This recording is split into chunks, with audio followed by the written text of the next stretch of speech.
हरे कृष्णा। आप सभी को मोहिनी एकादशी की हार्दिक शुभकामनाएं। आज सुनेंगे मोहिनी एकादशी व्रत कथा। बैसाख मास में पड़ने वाली मोहिनी एकादशी अनंत फलों को देने वाली बताई गई है। इस एकादशी का व्रत करने से तथा कथा सुनने से सभी पापों से मुक्ति मिल जाती है। मोहिनी एकादशी का व्रत करने से बड़े दुख से भी छुटकारा मिल जाता है। शास्त्रों के अनुसार मोहिनी एकादशी के दिन ही भगवान विष्णु ने मोहिनी रूप धारण किया था और समुद्र मंथन द्वारा प्राप्त अमृत को दानवों से चालाकी से प्राप्त करके देवताओं को अमृत पान कराया और देवता अमर हो गए। स्वयं भगवान श्री राम ने माता सीता के वियोग में मोहिनी एकादशी का व्रत किया था और इस व्रत के प्रभाव से ही उन्होंने रावण का संहार किया और माता सीता को रावण के चंगुल से बचा कर लाए। आज के इस वीडियो में हम आपको मोहिनी एकादशी व्रत कथा सुनाएंगे जो ऋषि वशिष्ठ जी ने श्री राम जी को सुनाई थी और श्री कृष्ण जी ने युधिष्ठिर को सुनाई थी। इस कथा को अंत तक अवश्य सुनिएगा, यह कथा बहुत ही रोचक है। अगर आपको कथा अच्छी लगे तो इस वीडियो को लाइक करके कमेंट बॉक्स में हरे कृष्णा अवश्य लिखिएगा। अगर आप हमारे चैनल पर नए हैं तो इसे सब्सक्राइब करके बेल आइकन को दबाना न भूलें। चलिए शुरू करते हैं मोहिनी एकादशी व्रत कथा। तो प्रेम से बोलिए लक्ष्मी नारायण की जय। एक बार धर्मराज युधिष्ठिर ने कहा, हे भगवान, मैं आपको नमस्कार करता हूँ। आपने बैसाख मास के कृष्ण पक्ष की एकादशी अर्थात वरुथिनी एकादशी के बारे में विस्तार पूर्वक बताया। अब आप कृपा करके बैसाख मास के शुक्ल पक्ष की एकादशी का क्या नाम है तथा उसकी कथा क्या है, इस व्रत की विधि क्या है, यह सब विस्तार पूर्वक बताएं। भगवान श्री कृष्ण कहने लगे, हे धर्मराज, बैसाख मास के शुक्ल पक्ष की एकादशी को मोहिनी एकादशी के नाम से जाना जाता है। मैं आपसे एक कथा कहता हूँ जिसे महर्षि वशिष्ठ जी ने श्री रामचंद्र जी से कही थी। राजन, आप कृपा करके ध्यानपूर्वक सुनिएगा। यह कथा इस प्रकार है। एक समय की बात है कि त्रेता युग में श्री राम जी बोले, हे गुरुदेव, कोई ऐसी व्रत बताएं जिससे समस्त पाप और दुख का नाश हो जाए। मैंने सीता जी के वियोग में बहुत दुख भोगे हैं। महर्षि वशिष्ठ जी बोले, हे राम, आपने बहुत ही सुंदर प्रश्न किया है। आपकी बुद्धि अत्यंत शुद्ध एवं पवित्र है। यद्यपि आपका नाम स्मरण करने से ही मनुष्य पवित्र और शुद्ध हो जाता है, तब भी लोक हित के लिए यह प्रश्न अच्छा है। बैसाख मास में जो एकादशी आती है उसका नाम है मोहिनी एकादशी। इसका व्रत करने से मनुष्य सब पापों और दुखों से छूटकर मोह जाल से मुक्त हो जाता है। मैं इसकी कथा कहता हूँ, ध्यानपूर्वक सुने। सरस्वती नदी के तट पर भद्रावती नामक नगरी में धूतिमान नामक चंद्रवंशी राजा राज्य करता था। वहाँ धन्य धन से संपन्न और पुण्यवान धनपाल नामक वैश्य भी रहता था।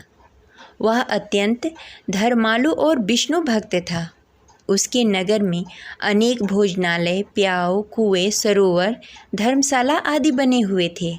सड़कों के किनारे आम, जामुन, नीम आदि के अनेकों वृक्ष भी लगाए हुए थे। उसके 5 पुत्र थे, सुमना, शमबुद्धि, वेधावी, सुकृति एवं धृष्टिबुद्धि। उसमें से 5वां पुत्र धृष्टिबुद्धि महापापी था। वह पीतर आदि को भी नहीं मानता था। वह वैश्य दुराचारी मनुष्यों की संगति में रहकर जुआ खेलना और पर स्त्री के साथ भोग विलास करना तथा मांस मदिरा का सेवन करता था। इसी प्रकार अनेक कुकर्मों में वह पिता के धन को नष्ट करता रहता था। इन्हीं कारणों से त्रस्त होकर पिता ने उसे अपने घर से निकाल दिया था। घर से बाहर निकलने के बाद वह अपने गहने और कपड़े बेचकर अपना निर्वाह करने लगा। जब सब कुछ नष्ट हो गया तो वैश्य और दुराचारी दोस्तों ने उसका साथ छोड़ दिया। अब वह भूख प्यास से अति दुखी रहने लगा। अब उसके पास खाने के लिए न तो पैसे थे और न ही वो दुराचारी दोस्त उसकी मदद करने के लिए।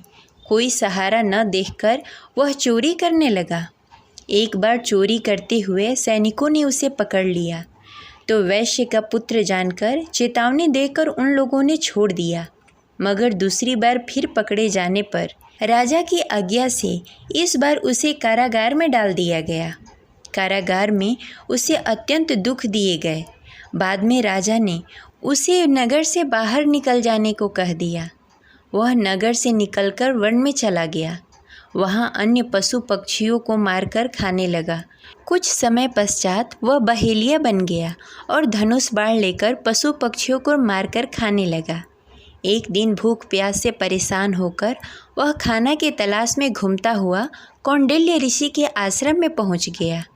उस समय बैसाख मास था और ऋषि गंगा स्नान कर कर आ रहे थे।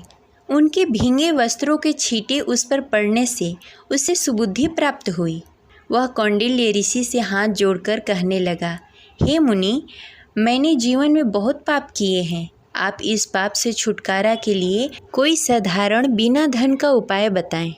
उसके दीन वचन सुनकर मुनि ने प्रसन्न होकर कहा कि हे पुत्र, तुम बैसाख मास के शुक्ल पक्ष की मोहिनी एकादशी का व्रत करो। इससे अनेक जन्मों के किए हुए मेरु पर्वत जैसे समस्त महापाप भी नष्ट हो जाते हैं। मुनि के वचन सुनकर वह अत्यंत प्रसन्न हुआ और उनके बताए हुए विधि से उसने व्रत किया। हे राम, इस व्रत के प्रभाव से उनके सब पाप नष्ट हो गए और अंत में वह गरुड़ पर बैठकर विष्णु लोक को गए। इस व्रत के प्रभाव से मोह आदि सब नष्ट हो जाते हैं। संसार में इस व्रत से श्रेष्ठ कोई और व्रत नहीं है। इसके महात्म्य को पढ़ने से अथवा सुनने से 1000 गौ दान करने के बराबर फल प्राप्त होता है। ये रही आज की कथा। आशा करते हैं आपको अच्छी लगी होगी। तो प्रेम से बोलिए लक्ष्मी नारायण की जय। ये रही आज की कथा। आशा करते हैं आपको अच्छी लगी होगी। तो इस वीडियो को लाइक करके कमेंट बॉक्स में हरे कृष्णा अवश्य लिखें। मिलते हैं अगले वीडियो में। तब तक के लिए हरे कृष्णा, राधे राधे।